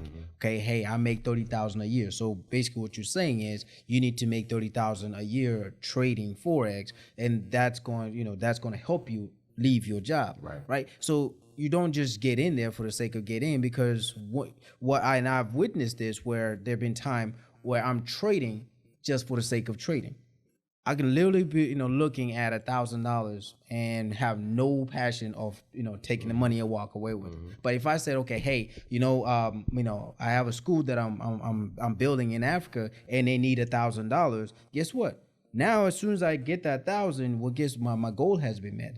You cash out, send that over to Africa, and then the mission continues. Be intentional. Being intentional about everything. So, there's a video on YouTube by Earl Nightingale that talks about this, the strangest secret, right? I would strongly advise everybody to watch it, because it literally talks about you become what you think about, right? So if you don't have an actual destination as far as where you're going, you'll wind up anywhere. Absolutely. And well, that's where that's where your plan was nowhere. Well, if it's like if we're flowing though, that's where you're supposed to be. But even if you're flowing right in that scenario, but you still have an actual, it's like, hey, this is what I want, right? You have an idea in your mind, because in a book that I saw from you, I started reading the power of awareness. Yeah, right. In there, it talks Shout out to Mo. Shout out to Mo. Appreciate you, man, because I actually bought the whole collection. Is that your book? Reading that. It's actually my wife's book. Oh, that's what's I up. mean, shout out to the guys from Greedy Intentions, from late last year, and they re-sparked my whole reading bug. And I told Cuff beginning I wanted to read 5 books, and I think I knocked out 3 in like the first 2.5 months of the year, or whatever. Yeah. And so, not to get sidetracked, but I gave Power of Awareness, and there we go. That's what's up. Well, I want all that. Whatever that is, I need all that. Neville Goddard. If you're not on it, get on Neville Goddard. We could talk about that later, but I mean, it's phenomenal. But the power of awareness. Okay. I off of topic, but as soon as I saw it, I took a picture of it, and then I went on Amazon. I was just reading the first page. I was like, I was hooked on it. Yeah. I said, this is exactly what I need. But awesome. the whole concept is just like a ship. If it's if it has a destination, it has a higher chance of reaching that destination. No doubt. But if it if you just put a ship on a dock and you just let it, well, it don't matter if 10 months passes by, that ship is gonna it may wind up on the dock somewhere because it had no destination, right? doubt. So one thing that I want to share, because I've experienced this in my own life, and when I was trading, I said, okay, I have to make it real, because if you make it real, it becomes a reality, right? Because one of the things about Forex is, because it's digital numbers, you just think it's just numbers. You don't really make it, you don't actually think it's real. And I had and I was sharing this with you earlier, I had a goal that I want to make $5,000. But it was really for my mom, because she's getting married here within the next month or so. So I said, okay, that's great. So I get in the market. Now here's the crazy part. Now I know you mentioned earlier that having an actual $5,000 is a good starting point. But I took $250. I took $250, turned it into $5,000 in 6-hour time. Come on. Right. So when we talk about the potential of what you can make, it's really, I would say, invest into learning the skill. And once you learn the skill, it is literally an unlimited potential from moving forward. Absolutely. And you could took $10 and turn it into $100. That's and took true. $100 into $1,000. Now I take that $1,000 into 10, and it's game over from there. Right. From there. So you said 250 to 6, right? 6,000 250 to 5,000. to 5,000. So Yep. take that as a factor of 10. Just one more factor of 10. $2,500 to $50,000. You know what I'm saying? In 6 hours, and it's legitimately possible. Like, that's a real thing. I'm not saying that you can't take a day and you can really go hard and make some real money. You know what I'm saying? You can do that, but from a long-term sustainability standpoint, you need something that you can do every day when you ain't feeling like it and when you feel like it. But to your point, it's a real thing, and that's where it's like the sky isn't even the limit to it. But your mental is the limit, you know what I'm saying, and what you willing to deal with. Exactly. But that's powerful. Thanks for sharing that too, because I've gotten questions a lot of times about small accounts and blowing and growing them and stuff. And I have dealt with small accounts. I've grown small accounts myself, but I'm just at a point to where my tolerance level ain't for that. You know what I'm saying? Like because the time and energy that it takes to do that, you know what I'm saying? I ain't built for that no more. You know what I'm saying? But it's real. And you shouldn't have to. Right, absolutely. Right. You're supposed to evolve, right? You know what I'm saying? It's levels to this. Hey, there you go. Thank There's you, brother. levels. So Right. I'm laughing, because in my profession as a tax professional, right? There's clients where I just don't have the tolerance to deal with anymore. Absolutely. When I'm doing the interview process, I asking them questions. They're like, "Hey, what's your scenarios?" And they're like, "Oh, I just got one W-2." I'm just like, honestly, I've outgrown you. I feel scenario is not a business. We ain't doing corporation Straight stuff. up. It's not that I don't want to help you. It's just that it's not worth the time that's going to take, because it's going to take time regardless. That's right. Whether I'm working on a corporation taxes or I'm just doing a W-2, Well said. it's still going to take time. And so therefore, but it's like, okay, well, where is your reward? Where do you get the biggest reward for the amount of time that you invest in it, right? And so now I'm just like, okay, hey, let's deal with corporation taxes. Yeah. Okay, hey, hey, I'll call one of my guys, take care of this client, and we go from there, right? So I literally understand where you're coming from. Well, I appreciate it. Yeah, and I want to say that's all respect to all levels of traders, right? Yeah. Because people always ask me, and I've had students, and they ask me about like what I consider myself, and I say, well, if I have to use a term, I say a swing trader because I do take trades that last on average about 6 to 8 days, right? Yeah. And I was at Starbucks up in Frisco earlier today. A guy I see there all the time, black dude who has a business. And one day we got into a conversation about trading. He saw my computer screen up or whatever, and we chopped it up. And so we exchanged information, and we've seen each other multiple times. But then today, when I was leaving, he's like, "Hey," he's like, "You a day trader, right? You a day trader?" And I literally like hesitated, like for real, like I kind of felt some kind of way. I said, "I guess you could say that, but not really." I was really like. I was like, "Are you black?" It's like, "Well, I'm African American." You know what I'm saying? I got I'm 2% brown, right? Indian. Exactly. Depending on who you ask today. You know what I'm saying? But hey, but I say it because I really am particular about that moniker, because people will kind of pigeonhole you. You know what I mean? And day Titles are traders, everything. yeah. Day traders back in '99 was the cats who was in the internet cafes, and then when it all fell down, you know what I'm saying, they was the ones holding the bag. And so I said, well, I'm a version of that, but I'm really an instructor. And we got down the path, we got it done. And he wants to get on the DFY program, which is cool. But like to your point, there are different words matter. And so you start as a scalper, you know what I'm saying? And then you become a day trader. And then when you're super successful, you become a swing trader. And to go back to the point about principles, it all actually makes sense. Yeah. When you talk about perseverance plus a goal plus faith, your faith increases with success. Yes. You know what I'm saying? And so you're going to have more iterations. Matter of fact, I would say that process works almost perfectly, because I talk about iterations, and I talk about why we generally as humans have a lot of turmoil and challenges with really growing and moving beyond our mistakes. And a lot of times I can speak relationally, because relationally is something that we all can normally kind of connect with. We find ourselves in failed relationships sometimes, or relationships that tend to either resemble ones we've been in the past, or ones that don't work for us for various reasons. But the simple reason is we don't get many iterations. And so what we try to do is you go invest X amount of time in this one relationship. You try to take the after action review comments of this relationship and apply it to the next one, which is a totally different person. Yeah. And then, but you don't really have enough iterations, because you can't date 100 people legitimately. And you know what I'm saying? Like you can't literally really date. Like you can fuck, but you can't date. You know what I'm saying? I mean, let's keep it 100. So if you're trying to get into a real significant relationship, you just don't have the time to invest in 100 people. So you take lessons from people you know, you take lessons from people that you trust, you take your own lessons, and you try to build some type of construct, right?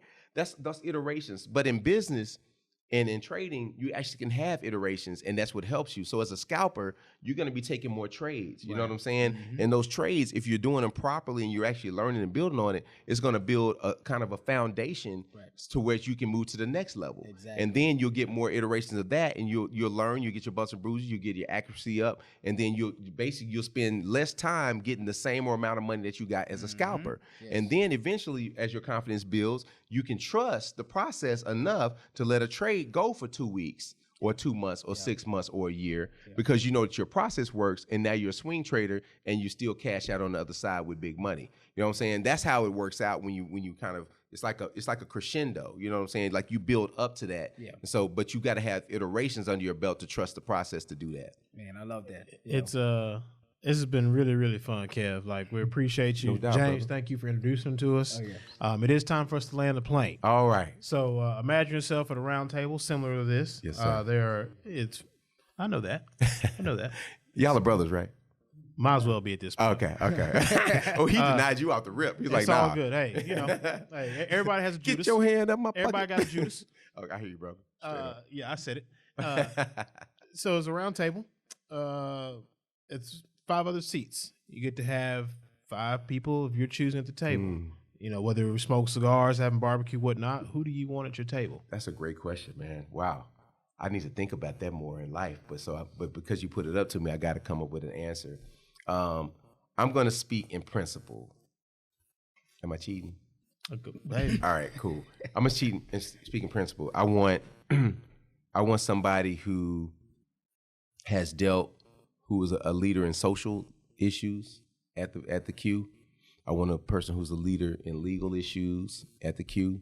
You really are hiding. Oh yeah, I'm hiding from Who it. you hiding? Am Go I? ahead. Okay. And I want somebody who's I mean, because I'm thinking about practicality, you know what I'm saying? But There's no right or wrong answer. I hear you. So I want somebody with, with taxability and understanding how to navigate your income. And then I want a visionary, you know what I'm saying, like a creative or artist person that like at the Q. And then I want a successful business person at the Q.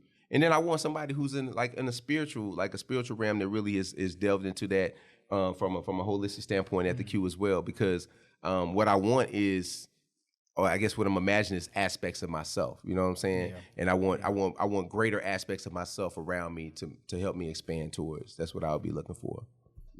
Man, that's good.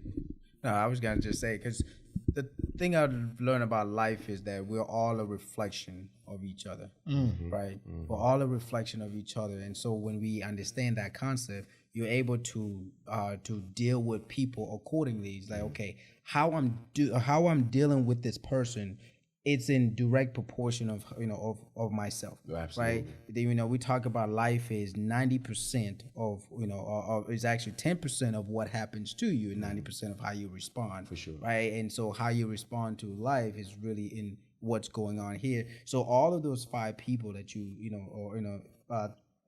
say you spoke in, is that what we say? Kind of like general terms. Yeah.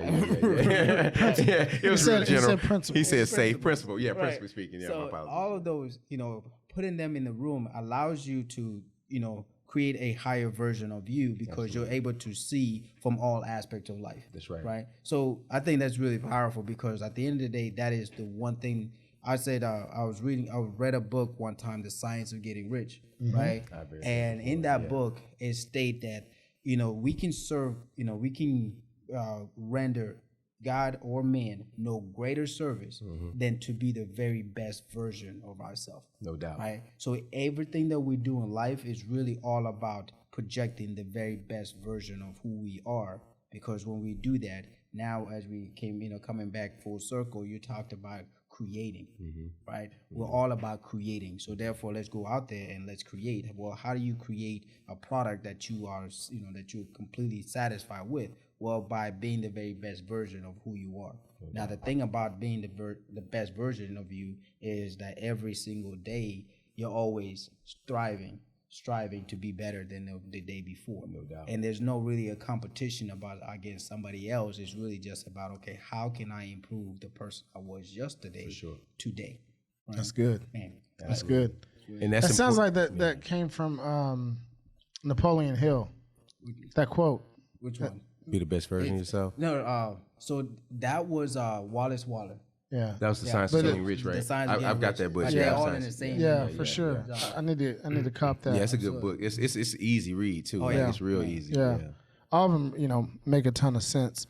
We would be remiss if we didn't give you an opportunity to showcase or tell the platform that you have, your course, and how folks can get a hold of you. Okay, thank you. Well, I appreciate it. First of all, let me say thank you, James and gentleman Ryan and everybody. Hold on. Y'all, 2 Ryans? Yeah, 2 Ryans, right? Exactly. I thought it was a Ryan. Okay, cool.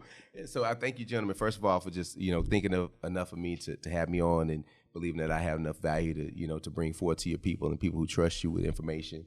I don't take it lightly. I operate in gratitude, man, and so I'm really grateful for that. But my company, I'm Kevin Jefferson, founder of the Forex Fam. Follow my trades.com, fmtrades.com, FM like a radio station, tradeswithness.com. When you go there, you'll see 2 options, the DIY and the DFY option. DIY is for people who want to learn how to build cash flow for themselves, that they have the time and wherewithal to learn the system that I do and create, cash flow for others with. They can use that same system. And it comes with mentorship, and you get on my calendar, you have a lot of access to me. And then we got the DFY option for business owners and entrepreneurs and high-income earning professionals who are generally too busy to build cash flow on their own behalf or create additional income streams. And so we create the DFY option for you to build cash flow alongside us, where we attach you to us and we build cash flow up to 80% a year. And the whole premise is to give you the access to that additional stream of income and that time freedom, and alleviating employee inflation and supply chain issues that are happening right now. And so the DFY option is where you basically piggyback on what I've got going on and the success that I'm having, you have that same commensurate pro rata success based on your account value. So if you really, if you really want to kind of divest yourself of being tied to a job or tied to an income stream that is not giving you the level of freedom that you want, just check us out. Check out our YouTube channel, The Forex Family. I put out videos about, actually last week, so this is what I was coming back to. I put out a video on Tesla a few days ago. I think it was maybe last Friday or maybe the beginning of the week, maybe in the last couple of days. But I texted a friend of mine about it, and I said, because he asked me about Tesla. So I was like, let me take a look at the chart. And this is kind of bringing it full circle. Looked at the chart for the first time, really ever, like in the last week. And I saw some things there that like kind of say, okay, wow, this is ready to drop. And so what I did was I told my boy, and then I created a video because I believe in putting my money where my mouth is. You know what I'm saying? I was like, hey, I ain't gonna necessarily be right all the time, but you ain't gonna never say that I didn't say it. You know what I'm saying? Whatever it is, you can go back and pull it up on video. Yeah. And so I shot out a video on LinkedIn, posted on all the social media outlets talking about I was shorting Tesla. Like, I'm shorting Tesla today. This is my entry price. This is where my stop out is, my target price, and talked about the 3 price levels and all that stuff. The day I took the short and I put the video out, obviously price went up, you know what I'm saying? Because that's how it goes. You know what I'm saying? That's the way the game go. You know what I'm saying? But I wasn't tripping out, you know what I'm saying? For me, it made sense, but, people are always looking at you like, there we go. Mm-hmm. I told you, I was waiting on when the old Ike was going to show up, you know what I'm saying? And then, so my boy, he's like, so how does it work? Is it going to be the day? I was like, no, it probably won't be the day. It'll probably be going into next week. So I took the trade on Friday. That's when I sent the video out, last Friday. And then into this week, we know what's happening with Tesla. And it's still falling. So I was like, I put those videos out because I want people to know that I'm almost agnostic to the asset class. You know what I'm saying? I put videos out on the S&P. I put videos out on the Dow. I put a video out on Tesla. And then I put videos out on gold and Bitcoin all the time. You know what I'm saying? And I only say that to let people know that what we're doing with FM Trades is we're using the information that's available to us to create cash flow. And so when you're shorting Tesla, most people think that you have to buy something to make money. You can make money on the downside sometimes faster than you can make it on the upside, because fear will get you to where you want to go. You know what I'm saying? If you're selling into fear, you can make a lot of money. And so use us, use our talent, use my 20 plus years as a financial professional, my 14 years in May will be 14 years as a currency trader. Use my expertise to help build cash flow for yourselves in a risk responsible way, because that's the biggest barrier to us and our goals is the amount of risk that we take to get there. Well, I know I am more than enriched, and I want to do something that we've never done before on Behind the Dollar. Mm-hmm. If you are open to it, and obviously, you're a sponsor of the show, would you be willing to come back and talk more Forex? Absolutely. Because I think there's so many more levels to this that we can, and the conversation is just, rich. No doubt. And we just don't have enough time to do it all at one sitting, but we'd love to have you back and continue to educate us, because it's very, very important for everyone, right? Because we're in a recession, inflation's real, and things are going crazy in the economy. And so people need an outlet. They need a way to survive. And I think you really give a lifeline or a lifeboat of hope. So, I personally want to say thank you for jumping into the lab with us, chopping it up. Big shout out to James, our sponsor of Behind the Dollar. This has been another fantastic episode of Behind the Dollar. Kevin, James, Mo, been outstanding. Thank you, gentlemen. Thank you, gentlemen. It's been a pleasure, man. Pleasure. Super pleasure, guys. Man, look at all this black excellence. Hey, you black excellence. You know what I'm saying? Right? Hey, it's all going on, bro. Shout out to Adam. I got my albino brother over there. You know what I'm saying? But, shout out to Adam. Come on, Adam putting it together behind the scenes, man. BTS, baby. Hey, so Visionaries, please check us out next week for another great episode of the Visionary Lab podcast. And make sure you check our YouTube page out, where you can find all of our videos, as well as on Spotify, Apple Podcasts, all platforms. All right. Y'all be blessed. Peace.